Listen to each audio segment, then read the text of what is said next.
जय श्री कृष्णा प्रभु जी। कैसे हैं आप सभी लोग। आज है हमारा 29वां दिन यानी डे 29। तो चलिए हम अपना श्रीमद् भगवद गीता यथास्वरूप को पढ़ना प्रारंभ करते हैं। लेके प्रभु जी का नाम। हरे कृष्णा कृष्णा कृष्णा हरे हरे, हरे राम राम राम हरे हरे। ओम नमो भगवते वासुदेवाय। ओम नमो भगवते वासुदेवाय। तो चलिए शुरू करते हैं। आज हम देखते हैं हमको इसमें हमारे प्रभु जी ने क्या उपदेश दिए हैं। आज है हमारा अध्याय 13, प्रकृति, पुरुष तथा चेतना। देखते हैं इसमें हमारे प्रभु जी श्री कृष्ण ने हमको क्या उपदेश दिया है कि हमको किस तरीके से रहना चाहिए और क्या क्या करना चाहिए। तो चलिए शुरू करते हैं। अर्जुन ने कहा, कृष्ण में प्रकृति एवं पुरुष, भोक्ता, क्षेत्र एवं क्षेत्रट तथा ज्ञान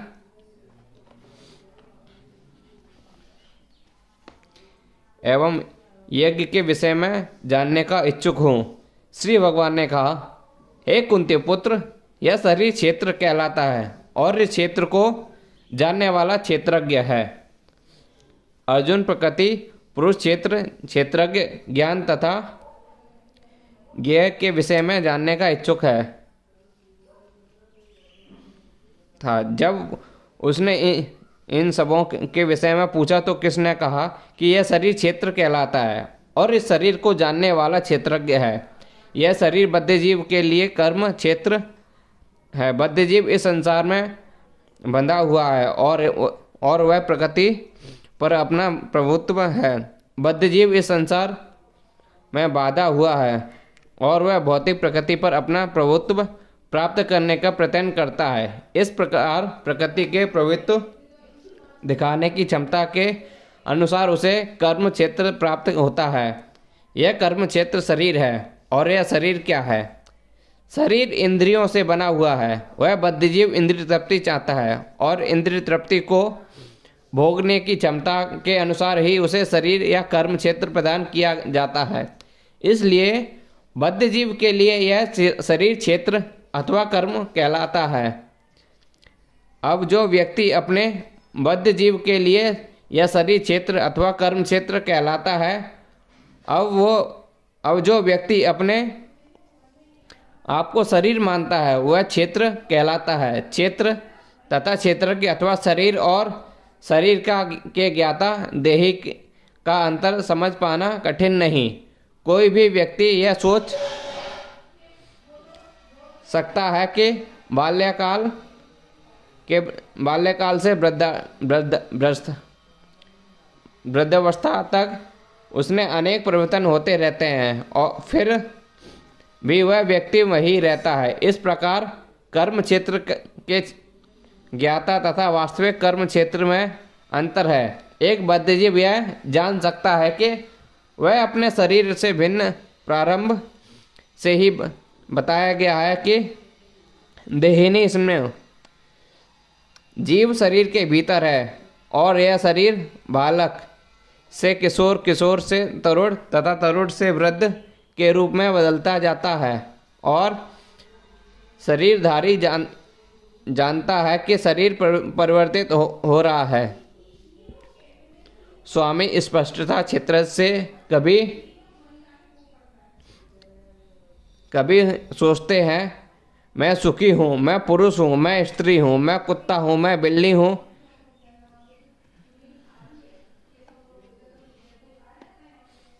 ये ज्ञाता की शारीरिक उपलब्धियाँ हैं, लेकिन ज्ञाता शरीर से भिन्न होता है।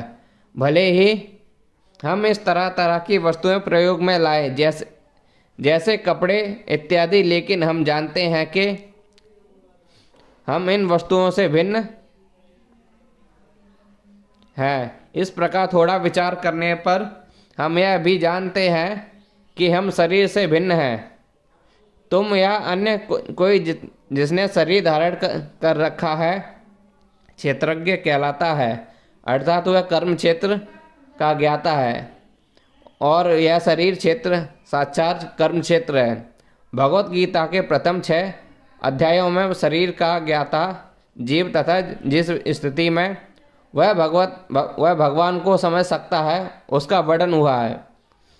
बीच के 6 अध्यायों में भगवान तथा भगवान के साथ जीवात्मा के संबंध में भक्ति के प्रसंग में परमात्मा का वर्णन है। इन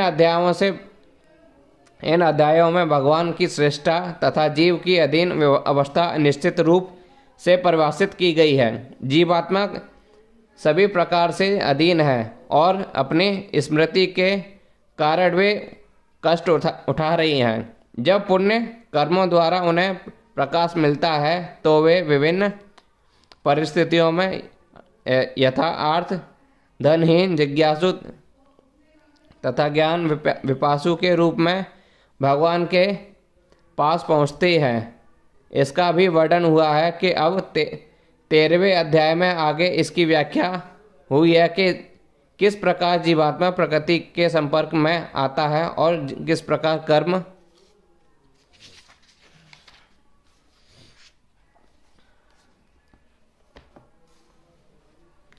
ज्ञान तथा भक्ति के विभिन्न साधनों के द्वारा परमेश्वर उसका उद्धार करते हैं। यद्यपि जीवात्मा भौतिक शरीर से सर्वथा भिन्न है, लेकिन वह किस तरह उससे संबंध हो जाता है, इसकी व्याख्या की गई है। हे भारतवंशी, तुम्हें ज्ञात होना चाहिए कि मैं समस्त शरीरों में ज्ञाता हूँ और इस शरीर तथा इसके ज्ञाता को जान लेना ज्ञान कहलाता है, ऐसा मेरा मत है।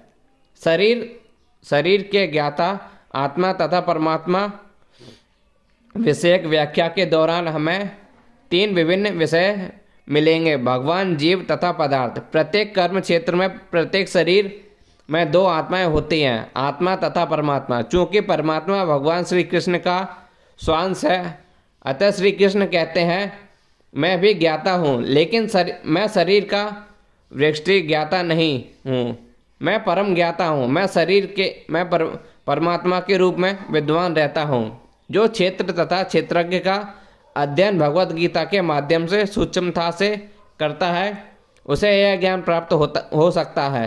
भगवान कहते हैं, मैं प्रत्येक शरीर के कर्म क्षेत्र का ज्ञाता हूँ। व्यक्ति भले ही अपने शरीर का ज्ञाता हो, किंतु उसे अन्य शरीरों का ज्ञान नहीं होता।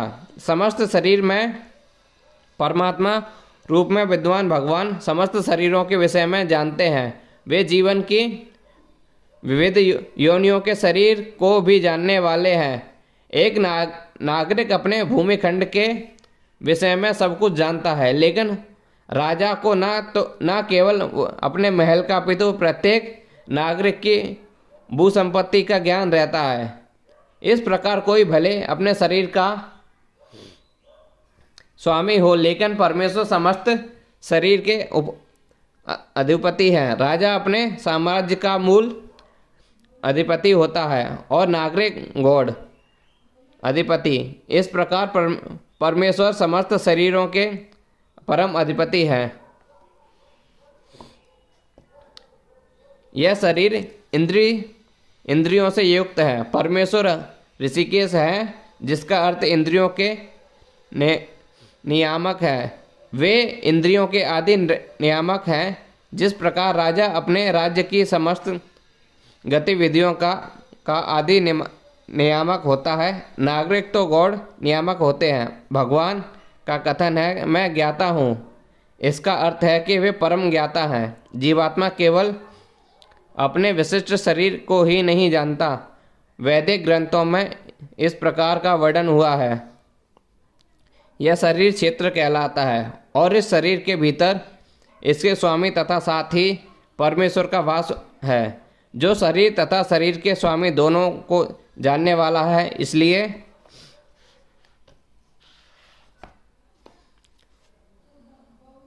उन्हें समस्त क्षेत्रों का ज्ञाता कहा जाता है। कर्म क्षेत्र कर्म के ज्ञाता तथा समस्त कर्मों के परम ज्ञाता का अंतर आगे बतलाया जा रहा है। वैदिक ग्रंथों में शरीर आत्मा परमात्मा के स्वरूप में सम्यक जानकारी ज्ञान नाम से अभिहित की जाती है, ऐसा कृष्ण का मत है।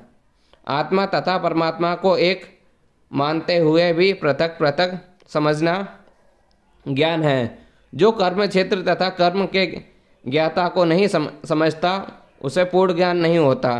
मनुष्य को प्रकृति, पुरुष प्रकृति का भोक्ता तथा ईश्वर वह ज्ञाता जो प्रकृति एवं व्यष्टि आत्मा का विनायक है, विनायक की परिस्थिति समझनी होती है।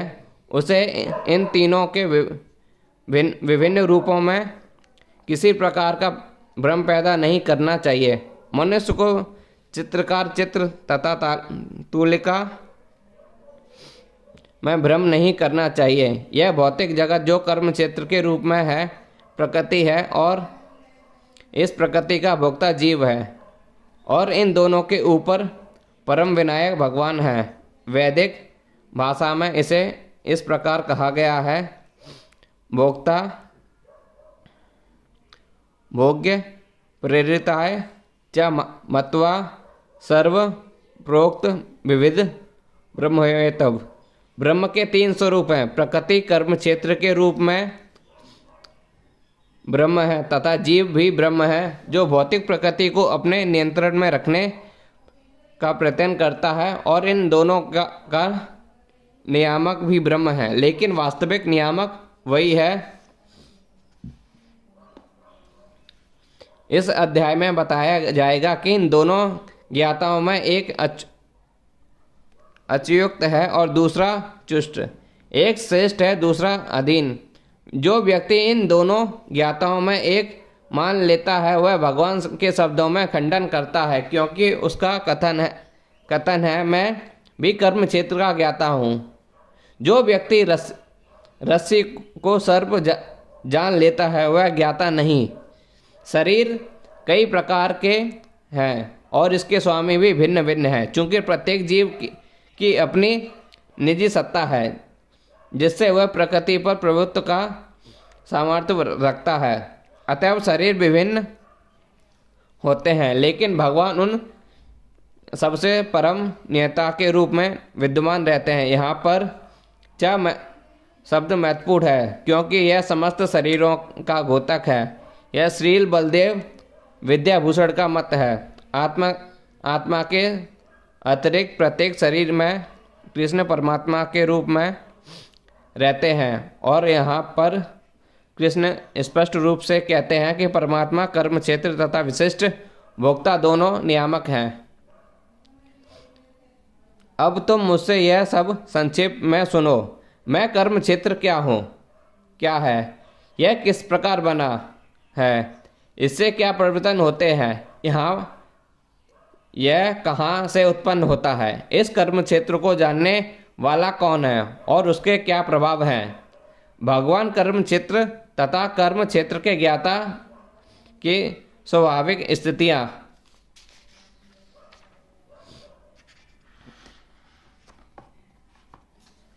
का वर्णन कर रहे हैं। मनुष्य को यह जानना होता है कि शरीर किस प्रकार बना हुआ है, यह शरीर किन पदार्थों से बना है, यह किसके नियंत्रण से कार्यशील में है, इससे किस शरीर किस प्रकार परिवर्तन होते हैं, यह परिवर्तन कहाँ से आते हैं, वे कारण कौन से हैं, आत्मा का चरम लक्ष्य क्या है तथा आत्मा वास्तविक स्वरूप क्या है। मनुष्य को आत्मा तथा परमात्मा, उनके विभिन्न प्रभावों, उनकी शक्तियों आदि के अंतर को भी जानना चाहिए। यदि वह भगवान द्वारा दिए गए वर्णन के आधार पर भगवत गीता समझ ले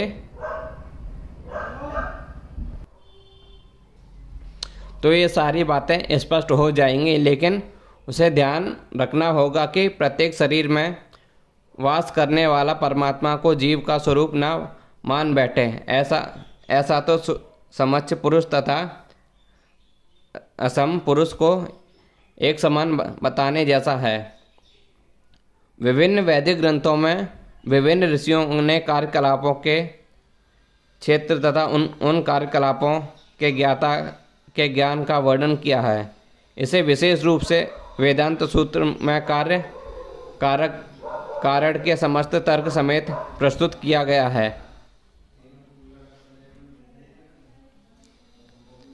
इस ज्ञान की व्याख्या करने में भगवान कृष्ण सर्वोच्च प्रमाण हैं। फिर भी विद्वान तथा प्रामाणिक लोग सदैव पूर्ववर्ती आचार्यों का सूक्ष्म प्रस्तुत करते हैं। कृष्ण आत्मा तथा परमात्मा की द्वैता तथा अद्वैता संबंधी इस अतीव विवादपूर्ण विषय की व्याख्या वेदांत नामक शास्त्र का उल्लेख करते हुए कर रहे हैं, जिससे प्रमाण माना जाता है। सर्वप्रथम वे कहते हैं यह विभिन्न ऋषियों के मतानुसार है। जहाँ तक ऋषियों का संबंध है, श्री कृष्ण के अतिरिक्त व्यासदेव जो वेदांत सूत्र के रचयिता हैं, महान ऋषि, और वेदांत सूत्र में द्वैत की भली भांति व्याख्या हुई है। व्यासदेव के पिता पाराशर भी महर्षि हैं और उन्होंने धर्म संबंधी अपने ग्रंथों में लिखा हुआ है, तुम, मैं तथा अन्य सारे जीव अर्थात हम सभी दिव्य हैं। भले ही हमारे शरीर भौतिक हों, हम अपने कर्मों के कारण प्रकृति के तीनों गुणों के वशीभूत होकर पतित हो गए हैं। फलतः कुछ लोग उच्चतर धरातल पर हैं और कुछ निम्नतर धरातल पर। ये उच्चतर तथा निम्नतर धरातल अज्ञान के कारण है और अनंत जीवों के रूप में प्रकट हो रहे हैं, किंतु परमात्मा जो अच्युत है, तीनों गुणों में अदूषित है और दिव्य है। इस प्रकार मूल वेदों में विशेषता, कठोपनिषद में आत्मा, परमात्मा तथा शरीर अंतर बताया गया है। इसके अतिरिक्त अनेक महर्षि ने इनकी व्याख्या की है, जिनमें पराशर प्रमुख माने जाते हैं। छंदोभी शब्द विभिन्न क्षेत्रों वैदिक ग्रंथों का सूचक है। उदाहरणतः तैत्तिरीय उपनिषद, जो यजुर्वेद की एक शाखा है, प्रकृति, जीव तथा भगवान के विषय में वर्णन करती है। जैसा कि पहले कहा जा चुका है, क्षेत्र का अर्थ कर्म क्षेत्र है। क्षेत्र यज्ञ की दो कोटियां हैं, जीवात्मा तथा परम पुरुष। जैसा कि तैत्तिरीय उपनिषद में कहा गया है, ब्रह्म पुष्ट प्रतिष्ठा भगवान की शक्ति का प्राकट्यम अडनियम रूप में होता है, जिसका अर्थ है आसक्ति के लिए भोजन, अन्न पर निर्भरता। यह ब्रह्म की भौतिकवादी अनुभूति है। अन्न में परम सत्य की अनुभूति करने के पश्चात फिर भी प्राणायाम रूप में मनुष्य जीवन लक्षणों पर या जीवन रूपों में परम सत्य की अनुभूति करता है। ज्ञानमय रूप में यह अनुभूति सजीव लक्षणों से आगे बढ़कर चिंतन, अनुभव तथा आकांक्षा तक पहुंचती है। तब ब्रह्म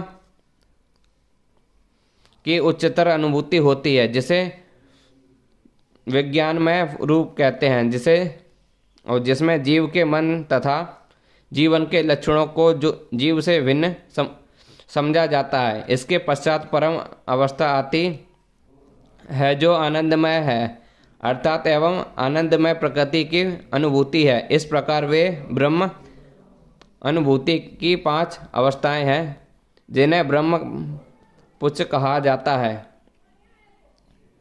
इनमें से प्रथम 3 अंगमय प्राणायाम, अन्नमय प्राणायाम तथा ज्ञानमय अवस्था तीनों के कार्यकलाप क्षेत्र में संबंधी होती हैं। परमेश्वर इन कार्यकलापों के क्षेत्र से परे हैं और आनंदमय है। देवांत सूत्र भी परमेश्वर को आनंदमोयम व्यासतम कहकर पुकारते हैं। भगवान स्वभाव से आनंदमय है। अपने दिव्य आनंद को भोगने के लिए विज्ञानमय, प्राणायाम, ज्ञानमय तथा अन्यम रूपों में विस्तार करते हैं। कार्यकलापों के क्षेत्र में जीव भोक्ता क्षेत्रज्ञ माना जाता है, किंतु आनंदमय भिन्न होता है। इसका अर्थ यह हुआ कि आदि जीव आनंदमय का अनुगमन करने में सुख मानता है तो वह पूर्ण बन जाता है। क्षेत्र के ज्ञाता क्षेत्रज्ञ रूप में परमेश्वर की व्याख्या और अधीन ज्ञाता के रूप में जो जीव की कार्यकलापों के क्षेत्र में प्रकृति की यह वास्तविक ज्ञान है। वेदांत सूत्र या ब्रह्म सूत्र में इस सत्य की गवेषणा करनी होगी। यहाँ पर इसका उल्लेख हुआ है कि ब्रह्म सूत्र की नीति वचन कार्य कारण के अनुसार सुंदर रूप में व्यवस्थित हैं। इनमें से कुछ सूत्र इस प्रकार हैं। न वेद सूत्रे नात्मा श्रुते तथा परातु तत्वे। प्रथम सूत्र कार्यकलापों के क्षेत्र में सूचित करता है, दूसरा जीव को और तीसरा परमेश्वर को, जो विभिन्न जीवों के आश्रय तत्व है।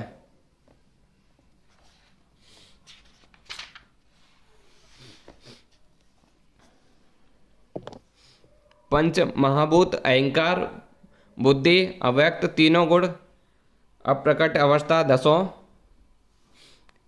इंद्रियों तथा मन पांच इंद्रिय विषयों इच्छा वेश सुख दुख संगांत जीव के लक्षण तथा धैर्य, इन सब को संक्षेप कार्य में क्षेत्र तथा उसकी अन्य क्रियाएं विकार कहा जाता है। महर्षि वैदिक सूत्रों छंदमय एवं देवांत सूत्र के प्रामाणिक कथनों के आधार पर इस कथन के अवयव को इस प्रकार से समझा जा सकता है कि पहले तो पृथ्वी जल अग्नि वायु तथा आकाश ये पांच महाभूत है। फिर अहंकार बुद्धि तीनों गुण की अव्यक्त अवस्था आती है। इसके पश्चात पांच ज्ञानेंद्रियां हैं, नेत्र कान नाक जीभ तथा त्वचा। फिर भी पांच कर्मेंद्रियां हैं, वाणी पाँव हाथ गुदा तथा लिंग है।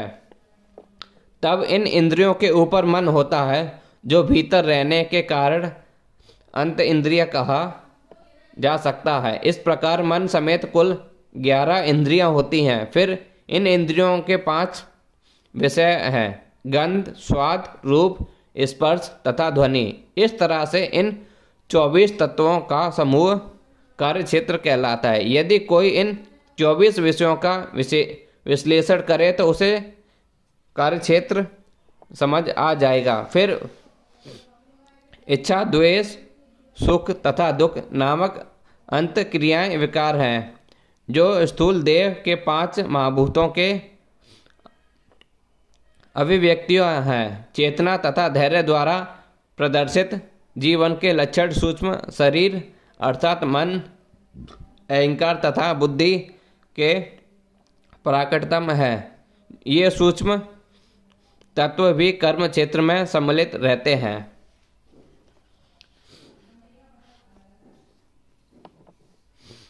पंच महाभूत अहंकार की स्थूल अभिव्यक्ति है, जो अहंकार की मूल अवस्था को ही प्रदर्शित करती है, जिसे भौतिकवादी बोध या तामस बुद्धि कहा जाता है। यह आगे और प्रकृति के 3 गुणों को अप्रकट अवस्था की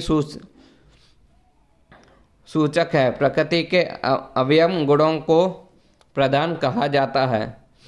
जो व्यक्ति इन 24 तत्वों को उनके विकारों समेत जानना चाहता है, उसे विस्तार से दर्शन का अध्ययन करना चाहिए। भगवत गीता में केवल सारांश दिया गया है। शरीर इन समस्त तत्वों के अभिव्यक्त है। शरीर में 6 प्रकार के परिवर्तन होते हैं। यह उत्पन्न होता है कि बढ़ता है, टिकता है, संतान उत्पन्न करता है और यह सब क्षीण होता है और अंत में समाप्त हो जाता है। अतएव क्षेत्र अस्थायी भौतिक वस्तु है, लेकिन क्षेत्र का ज्ञाता ज्ञेय से इससे भिन्न रहता है।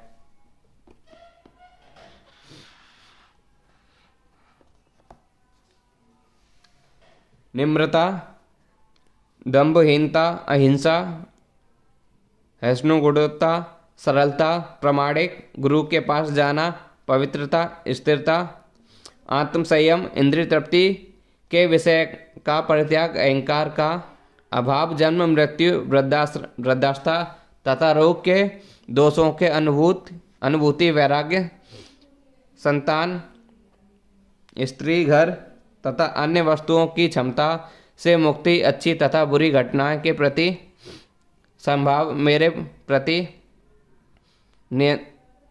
निरंतर अन्य भक्ति, एकाग्र स्थान में रहने की इच्छा, जन समूह से विलगाल आत्म साक्षात्कार की महत्वता को स्वीकार करना तथा परम सत्य की दार्शनिक खोज, इन सब में ज्ञान घोषित करता हूँ।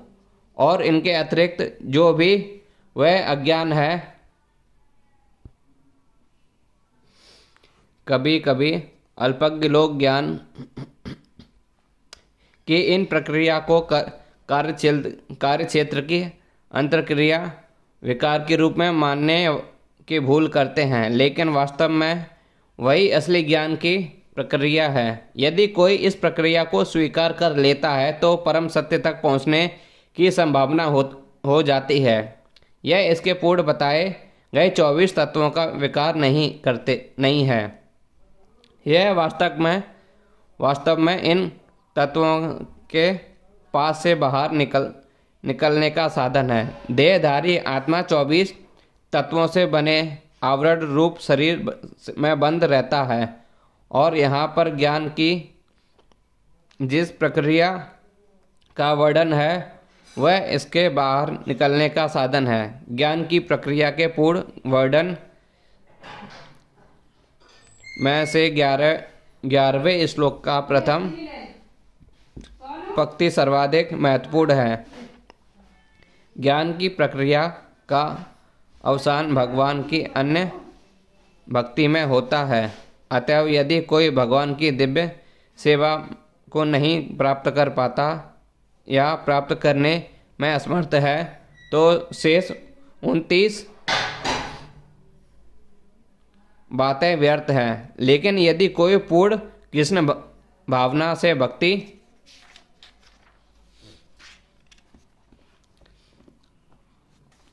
ग्रहण करता है तो अन्य 19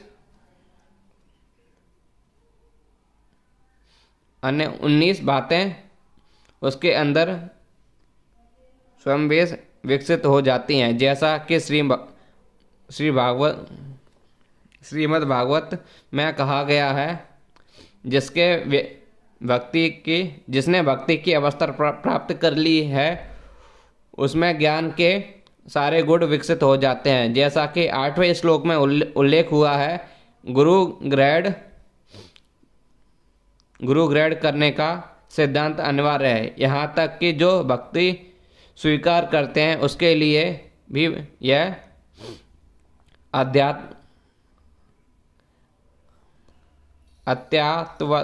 अत्यावश्यक है। आध्यात्मिक जीवन का शुभारंभ तभी होता है जब प्रामाणिक गुरु ग्रहण किया जाए। भगवान श्री कृष्ण यहाँ स्पष्ट कहते हैं कि ज्ञान की प्रक्रिया ही वास्तविक मार्ग है। इससे परे जो भी विचार किए जाता है व्यर्थ होता है। यहाँ पर ज्ञान की जो रूपरेखा प्रस्तुत की गई है उसका निम्नलिखित प्रकार से विश्लेषण किया जा सकता है। निम्रता का अर्थ है कि मनुष्य को अन्यों द्वारा सम्मान पाने के लिए इच्छुक नहीं रहना चाहिए। हम देहात्मिक बुद्धि के कारण अन्यों से सम्मान पाने के भूखे रहते हैं, लेकिन ज्ञानपूर्ण से युक्ति व्यक्ति की दृष्टि में जो यह जानता है कि यह शरीर नहीं, इस शरीर में संबंध कोई भी वस्तु सामान्य या अपमान व्यर्थ होता है, तो इस भौतिक छल के पीछे दौड़ने में कोई लाभ नहीं है। कोई लोग अपने धर्म के प्रति सिद्ध चाहते हैं। अतएव यह देखा गया है कि कोई व्यक्ति धर्म के सिद्धांतों को जाने बिना ही ऐसे समुदायों से सम्मिलित हो जाता है जो वास्तव में धार्मिक सिद्धांतों का पालन नहीं करता, और इस तरह वह धार्मिक गुरु के रूप में अपना प्रचार करना चाहता है। तो जहाँ तक कि आध्यात्मिक ज्ञान में वास्तविक प्रगति की बात है, मनुष्य को चाहिए कि वह अपने परीक्षा करे कि वह कहाँ तक उन्नति कर रहा है। वह इन बातों के द्वारा अपनी परीक्षा कर सकता है। अहिंसा का सम्मान, अर्थवध ना करना या शरीर को नष्ट ना करना यदि करना लिया जाता है, लेकिन अहिंसा वास्तविक अर्थ है अन्यों को विपत्ति में डालना। देहात्म बुद्धि के कारण सामान्य लोग अज्ञान आध्यात्मिक उन्नति के पथ पर प्रतिकूल हो, यह असली वैराग्य है। इंद्रियां इतनी प्रबल हैं कि वे सदैव इंद्रिय तृप्ति के लिए उत्सुक रहती हैं। अनावश्यक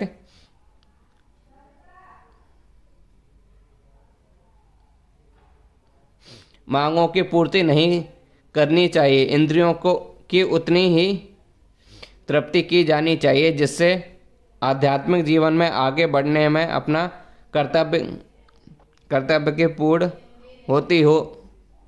सबसे महत्वपूर्ण किंतु वश में न आने वाली इंद्रिय जीभ है।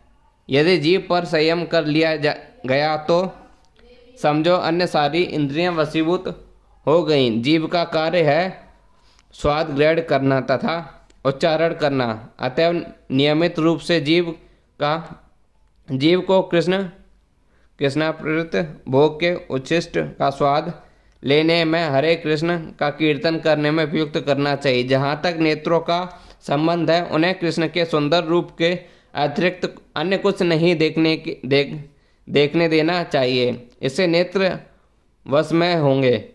इस प्रकार कानों को कृष्ण के विषय में श्रवण करने में लगाना चाहिए और नाक को कृष्ण फूलों को सूंघने में लगाना चाहिए। यह भक्ति की विधि है। यहाँ पर समझना होगा कि भगवत गीता केवल भक्ति के विज्ञान का प्रतिपादन करती है, जहाँ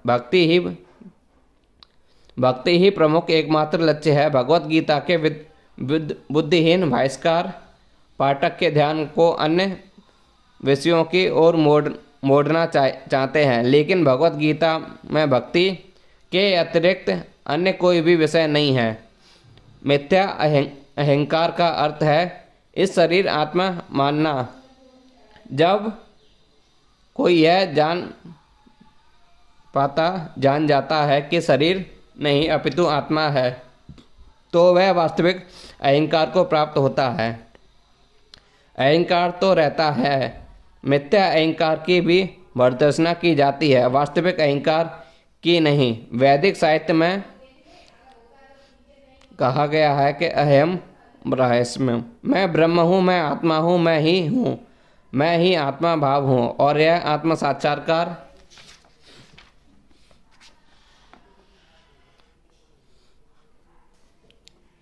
की मुक्त अवस्था में भी पाया जाता है। मैं हूँ का भाव अहंकार है, लेकिन जब मैं भी भाव की मिथ्या शरीर के लिए प्रयुक्त किया जाता है तो वह मिथ्या अहंकार होता है।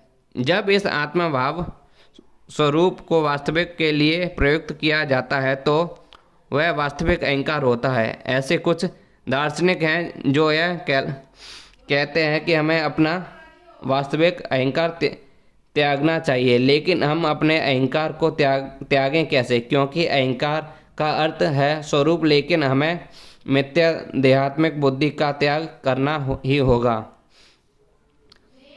जन्म, मृत्यु, जरा तथा व्याधि को स्वीकार करने के कष्ट को समझना चाहिए। वैदिक ग्रंथों में जन्म के अनेक वृत्तांत हैं। श्री भागवत में जन्म से पूर्व की स्थिति, माता के गर्भ में बालक के निवास, उसके कष्ट आदि का सजीव वर्णन हुआ है। यह भली भांति समझ लेना चाहिए कि जन्म बहुत कष्टपूर्ण है। चूँकि यह हम भूल जाते हैं कि माता के गर्भ में हम कितना कष्ट मिलता है। अतएव हम जन्म तथा मृत्यु के पुनरावृत्ति का कोई हल नहीं निकाल पाए थे। इसी प्रकार मृत्यु के समय भी सभी प्रकार के कष्ट मिलते हैं जिनका उल्लेख प्रामाणिक शास्त्रों में हुआ है। इसकी विवेचना की जानी चाहिए। जहाँ तक रोग तथा वृद्धावस्था का प्रश्न है, सबों को इनका व्यवहार सामान्यतः जब हमें इच्छित वस्तु मिल जाती है तो हम अत्यंत प्रसन्न होते हैं, और जब अनिश्चित घटना घटती है तो हम दुखी होते हैं। लेकिन यदि हम वास्तविक आध्यात्मिक स्थिति को प्राप्त हो तो यह बातें हमें विचलित नहीं कर पाएंगी। इस स्थिति तक पहुंचने के लिए हमें अटूट भक्ति का अभ्यास करना होता है। विपत हुए बिना कृष्ण भक्ति का अर्थ होता है कि भक्ति की नव विधियों कीर्तन, श्रवण, पूजन आदि में प्रवृत्त होना, जैसा 9वें अध्याय में अंतिम श्लोक में वर्णन हुआ है। इस विधि का अनुसरण करना चाहिए।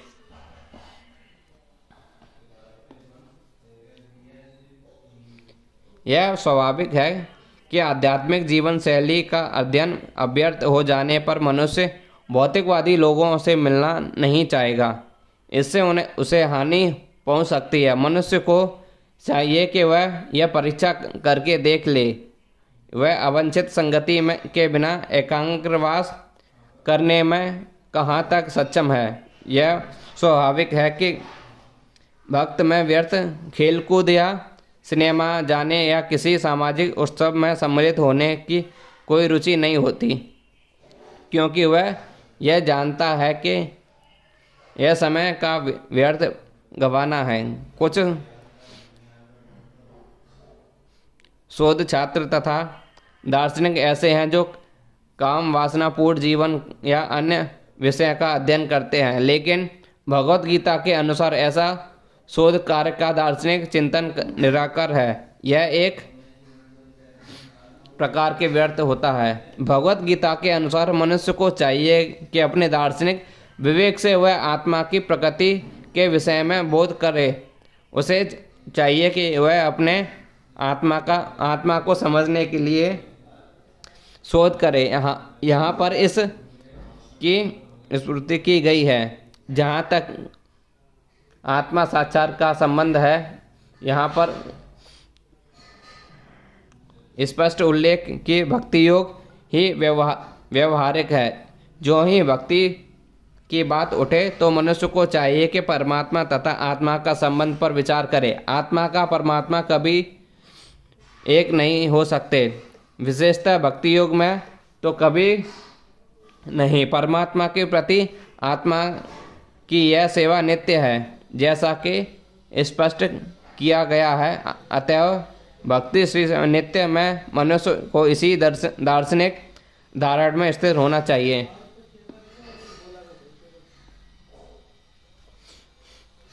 श्रीमद् भागवत में व्याख्या की गई है।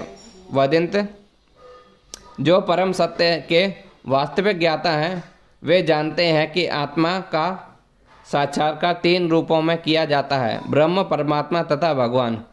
परम सत्य के साक्षात्कार में भगवान पराकाष्ठा होते हैं। अतः मनुष्य को चाहिए कि भगवान को समझने के पद तक पहुँचने और भगवान की भक्ति में लग जाए। यही ज्ञान की पूर्णता है। विनम्रता से लेकर भगवत साक्षात्कार तक की विधि भूमि से चल कर ऊपरी मंजिल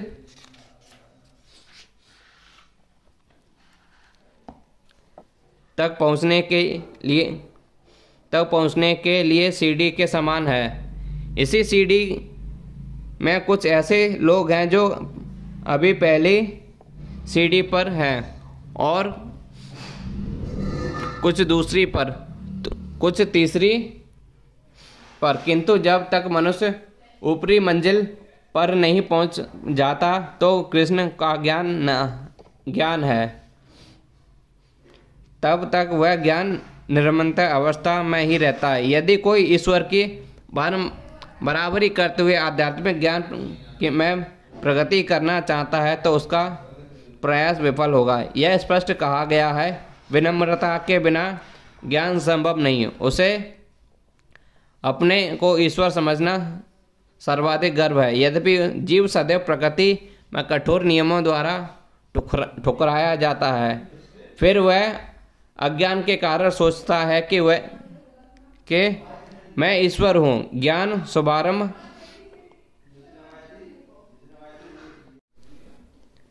अनामनया विनम्रता से होता है। मनुष्य को विनम्र होना चाहिए। परमेश्वर के प्रति विरोध के कारण ही मनुष्य प्रकृति के अधीन हो जाता है। मनुष्य को इस सच्चाई को जानना और इसके विषक्त होना चाहिए। जय श्री कृष्णा। राधे राधे सभी को। तो आज हम अपना ये अध्याय 13 यहीं पे समाप्त करते हैं। बाकी इससे हम आगे कल पढ़ेंगे।